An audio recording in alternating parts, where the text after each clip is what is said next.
The first thing you want to do is go in search bar, type adjust, click on adjust appearance and performance, then choose adjust for best performance, apply, okay. Next thing you want to do is press Ctrl Shift and Escape to open your task manager, go to the startup apps, right click on them all and disable them. If you're on a laptop, press Windows I to open your settings, go to systems, go to power and battery, click the drop down in power mode, select the best performance, open your settings once again, go to apps, installed apps, click on the three dots beside each app. Click on Advanced Options. Go to Background App Permission. Press the drop down. Click on Never. Head back to your settings. Go to Systems and Display.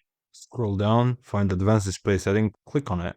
Go to Choose Refresh Rate. Click the highest refresh rate possible. Head back to your display settings. Scroll down to Unify Graphics. And click Optimize for Windows Games. Also, on the Advanced Graphics settings, click on the drop down. Make sure the hard acceleration GPU scheduling is on and variable refresh rate is on. Then you want to scroll down and select the game you are playing. Make sure your GPU preference is on the current GPU, not Intel. And also make sure optimized Windows Gaming is on. Head back to your search bar, type in game mode settings, click on it, go to your game mode, make sure it's on. Head back to your settings again, go to gaming, game bar, make sure it's off. A bonus tip for those of you with an NVIDIA graphics card, right click, go to show more options, and select the NVIDIA control panel. On the top left corner, select adjust image preview and choose level 3 app decide.